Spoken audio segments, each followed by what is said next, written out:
Women in IT Day has just kicked off at the heart of Warsaw with an amazing speech delivered by Raisa Gazi, amazing global public speaker and workplace inclusion advocate. Raisa, it's great to have you here. It was really amazing. So, as you've mentioned, the path for every woman towards top positions in business can be challenging. It's not only about breaking the glass ceiling, but also, as you said, navigating the glass cliff. Could you explain what it's all about and how to avoid it? Okay, cool. Well, so I learned about the glass cliff very recently, like a year ago. I hosted this event in UAE. I live there for women in leadership, and there, actually, a researcher from the university, I think she's from Zayed University in UAE. She is researching a phenomenon called the glass cliff. And the glass cliff basically means that sometimes women are put in a position when they know that the environment is going to make them fail because like the company's not doing well. And they're putting them there because they know when they're going to fail, people will be more likely to blame them. So that's something that we also know, that in our societies, we're more critical of women. And therefore, when they make a mistake, people are very keen on criticizing them and blaming them. So women are easier to blame. Yup, that's what it seems like. The tech world is usually concentrated on the future, but you mentioned the importance of the past, of knowing our history. Could you explain that in details? What is the advantage of knowing your history? That's a good question, and I touch upon this in my inclusive leadership workshops, because one of the ways of becoming more inclusive is by knowing your history. Because people who know their history, they're more likely to identify discrimination in the present. They're more likely to identify misinformation, or when people are not getting the credit they deserve. And that's why I mentioned, like, it's really important for people in technology to know their history, because they usually don't know it. But there's a second layer to this issue, because right now we're also dealing with a lot of misinformation about Muslims specifically. And I know this because I do content creation on this topic, and a lot of times when I Google something or ask ChatGPT something, the results are wild. And I just mentioned a few of them. Like when I mentioned, okay, who is the founder of, for example, robotics, or the father of computer science? Like Google will tell you someone who, didn't invent it, but was busy with it like maybe 1,000 years after the actual inventor in the Muslim world invented it. So that all brings me to the topic of visibility and assuring your visibility.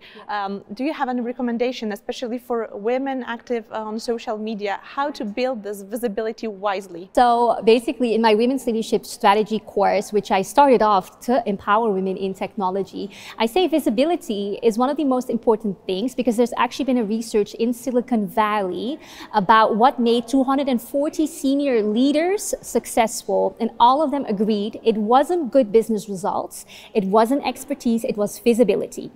Okay, and so how can you easily start creating visibility to be seen as a leader in your field, which is something I obviously also had to do, you also had to do, and mashallah, very successfully. And so one of the things that is really important, I think, to keep in mind is to create value. And so my value creation over my career has always been in the charities I've done, the nonprofits I've done, giving out free information to people to demonstrate also my knowledge. But then once you also have those achievements, that you're able to communicate that very swiftly. And so this is something that I know a lot of women struggle with. When I ask them to introduce themselves, they sometimes take 5 minutes.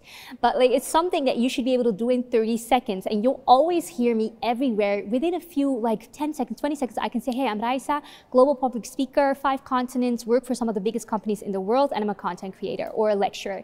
Depending on where I'm at, I adapt it. And so that's some of the things I think we all need to be able to do, create the value for our audiences and make sure we can pitch ourselves very quickly. Okay, so you need to sell yourself or your product in an elevator even. They call it an elevator pitch, right? Yeah, we should be able to do that for ourselves as well. Yeah, that's true. And my next question brings me to the topic of teenagers and very young people who have difficulties and many mental health related problems now. We have many reports in Poland about that, and also women bothered with imposter syndrome. Yeah. What would be your message to such women and teenagers and young women and also young men who feel insecure? Is there anything, imagine that you can say something to yourself back when we were 5 years old, for example, on 10 years old or 15 years old? Right, I'm gonna do like a little message for the small little me.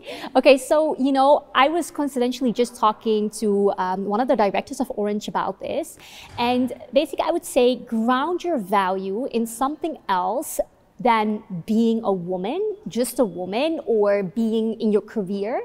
Grounded in values that are deeper than that. And I think when you're grounded in something deeper than that, you're not shaken up easily. And I have to be honest, I moved to the Middle East a year ago, and I see that there it's much more prevalent that people have like very strong cultural values and religious values. And you can see that their confidence is not grounded in something that's easily shaken up. And it's an advice I give in this part of the world a lot, but it's also something I like to discuss with the people there, because you know, the image that exists is that women there are not at all performing well, or they're not at all, you know, empowered, but you can see that they're empowered in a different way. And in my opinion, I would say it's a more effective way. Yeah, it's very inspiring, especially in the era of superficial Instagram times. Right. Okay, that was great to have you here, and thank you very much for all the inspirations, and come back to Poland once again. Inshallah, thank you so much. Thank you very much.